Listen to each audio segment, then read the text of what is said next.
Hello, good morning. This is a video about my cycling goal for 2020.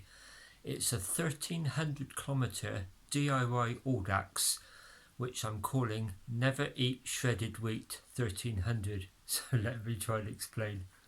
So just before Christmas I came up with the idea of Never Eat Shredded Wheat. That's the acronym we were taught at school on how to remember the compass points, N.E.S.W.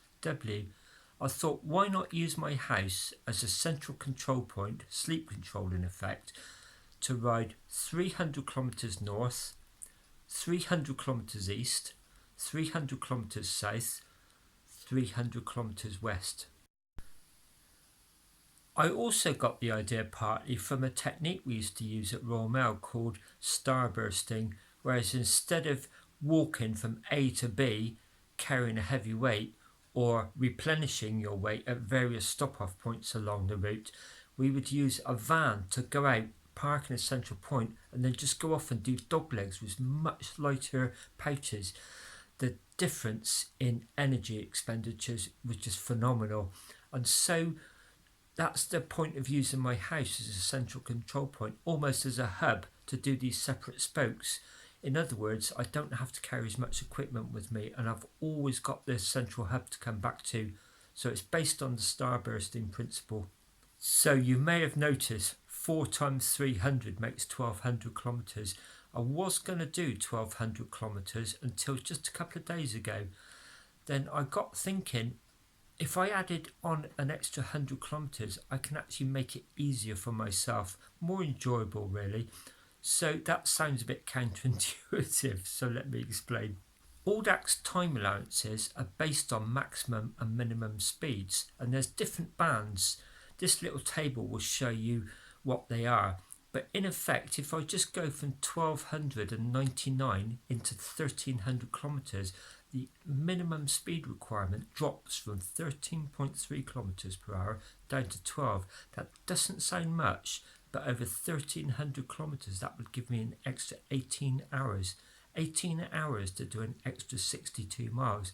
You can see the potential there to add in a lot of extra sleep.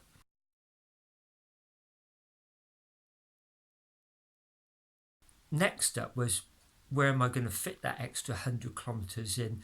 Do I add it onto each of the dog legs?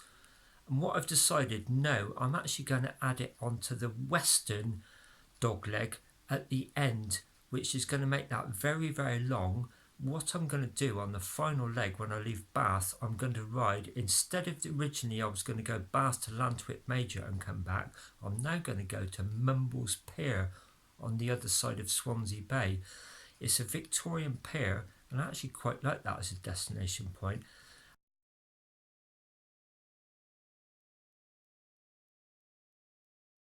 As that's a very long leg, I'm actually going to take a bivvy bag on that section rather than carry it around the whole route, just that final section, and I'm going to bivvy somewhere on the way back from Mumbles Pier back to Bath. So I've made it into a 1300 kilometre DIY. So the total time allowance for the 1300 kilometre is going to be 109 hours 35 minutes. I can now project that onto a timeline as I've done on this schedule. It's only a rough schedule, but it gives you a rough idea of my plan.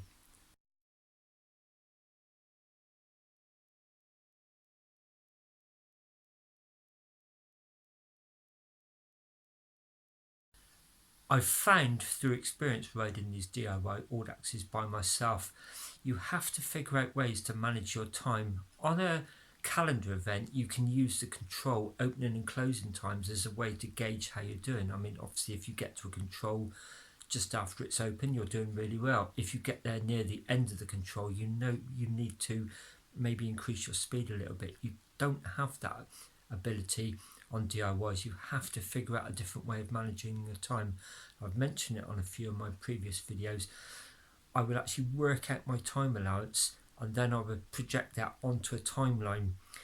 And at the beginning of the event, it's pretty inaccurate, but the further you get into it, the more it gives you an idea of how you're doing, and especially when you're struggling, as I have done on a couple of my long rides in the last few years, when you're struggling to get back within the time allowance, the closer you get to the finish, the much more accurate it is. And I've literally finished a few long events with less than an hour to go. And that's not by coincidence. I've actually used the timeline to enable me to do that. This is an overview of the route, so you get an idea of what it's going to look like projected onto a map.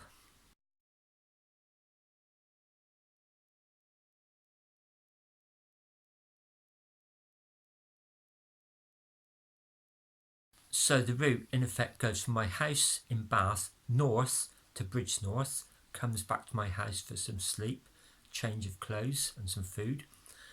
Then it would go east to Aylesbury, same again, coming back to my house.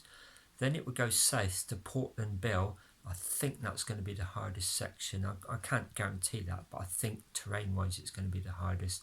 And then the final section is going to be broken into two legs. Bath to Mumbles Pier, some point after Mumbles Pier I'm going to bivvy, and then it'll be Mumbles Pier back to Bath to finish. I'm aiming to ride it sometime in June. I'll probably try and coincide it with the solstice, but I'm not 100% sure on yet. I'll figure that out nearer the time. So that's my big cycling goal for 2020. Progress so far after having a bout of flu over Christmas and up to New Year. For the second year running, I am taking part in Red January. Red January stands for Ride or Run every day in January, and it's a way to encourage people to do exercise. And I aim to make a donation to its founder, the charity Mind, when I finish. And as it's 31 days long, I'll be making a donation of £31.